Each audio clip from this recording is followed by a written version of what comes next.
In the 2023 general election, over 93 million Nigerians were registered to vote. Fewer than 25 million actually did. That is not low turnout. That is a participation collapse. Nearly 75% of registered voters stayed home. But here is the question nobody in the mainstream is asking. What happens to a democracy when its citizens stop believing their votes count before the election even begins? There's a post-election technical audit commissioned by domestic observers submitted to the National Assembly that identified 17 specific operational failures in 2023. INEC has never publicly acknowledged it. The National Assembly has never held a public hearing on it. By the end of this video, you will understand why that silence is the most consequential political decision in Nigeria right now. And here is the one that should keep you up at night. There is a clause quietly inserted into the proposed Electoral Act amendment that could make 2027 worse than 2023. I will tell you exactly what it says and exactly who benefits. If you are new here, Naija Update 24/7 exists for one reason: to give every Nigerian, wherever you are, whatever region you are from, the political analysis that mainstream media will not touch. Subscribe and stay with me. This gets deep. Let us establish what we are dealing with. The 2023 general elections produced Nigeria's most litigated results in democratic history. Presidential, governorship, and legislative outcomes across multiple states ended in tribunal battles, courts overturning results in Plateau, Kano, and beyond, not because of minor irregularities, because of fundamental failures in results transmission, voter accreditation, and collation integrity. Now we are 18 to 24 months from the 2027 electoral cycle beginning in earnest. The Electoral Act amendments process is live in the National Assembly, and state governorship elections already conducted since 2023 have shown us something alarming. The structural problems of 2023 were not corrected. They were inherited. Here is the pattern you need to understand. Every Nigerian electoral reform conversation, from 2006 under Wise to 2010 under Jonathan to 2022 under Buhari, has produced reports that were partially implemented, selectively applied, or quietly shelved after the election they were meant to fix had already passed. That pattern is not accidental.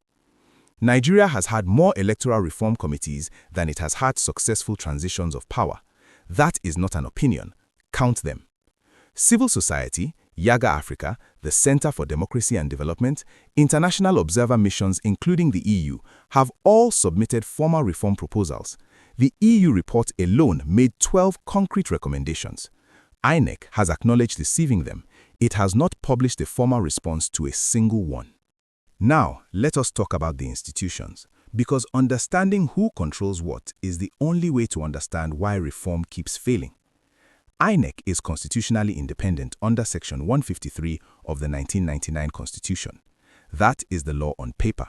In practice, INEC is dependent on the executive for budget releases, dependent on Senate confirmation for its resident electoral commissioners, and dependent on government procurement channels for its technology. Constitutional independence with practical dependency is not independence. It is a performance of independence. The National Assembly holds the power to amend the Electoral Act. But think about who sits in the National Assembly. Incumbents, legislators who won their seats under the existing system. Asking them to reform that system is asking them to voluntarily reduce their structural advantage. History tells us what happens when you ask that question. The judiciary has become a second electoral process. Election petition tribunals are no longer exception, they are expectation, and their rulings have created dangerous legal ambiguity. The Supreme Court's position after 2023 effectively held that failing to upload results in real time did not automatically invalidate elections. Read that again. There is no operational consequence for non-compliance with the technology INEC itself deployed. If there is no penalty for failure, the technology is decorative.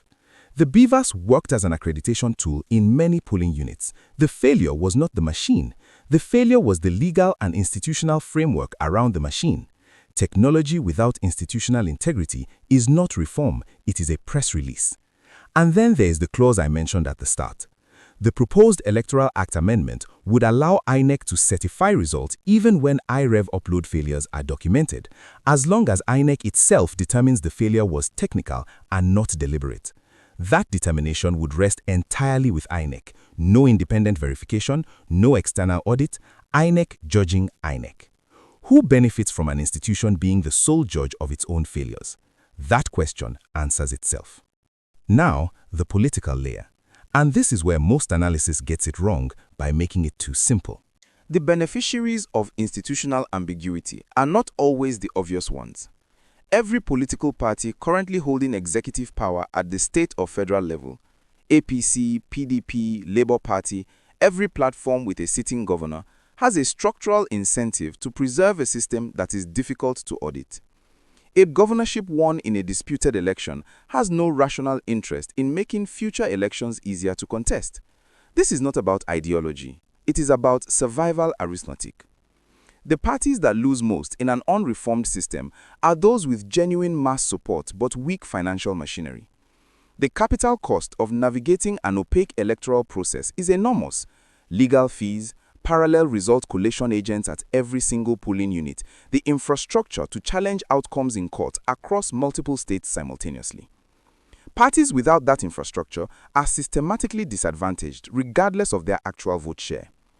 In 2023, some political parties spent more money on election lawyers after the election than they spent on voter education before it. That tells you exactly where the real contest now happens, not at the polling unit, but at the tribunal. For 2027, the critical question is the Labour Party's 2023 coalition. That election demonstrated that new political forces can mobilize previously disengaged voters, particularly in Lagos and the Southeast. The question is whether those voters attempt to mobilize again, or whether 2023's disputed outcome produced precisely the cynicism that suppresses future participation. 73% stayed home in 2023. What does 2027 look like if that number grows? And note who is completely silent in this conversation: the business community. Lagos-based financial and commercial interests have largely stayed out of the electoral reform debate, but business investment decisions, exchange rate stability, and regulatory predictability all correlate with electoral certainty. An unreformed INEC in 2027 is an economic risk. The private sector's silence on that risk is itself a political position. Let us talk about what this costs ordinary Nigerians, because this is not abstract. When governorship elections are resolved by courts rather than voters, the governors who emerge govern with a legitimacy deficit. That deficit weakens their political authority, which affects the ability of states to challenge federal overreach, negotiate resource allocation, and build independent development agendas. A governorship won in court is a governorship that owes its survival to the judiciary, not to the people it governs. Political uncertainty directly suppresses macroeconomic confidence.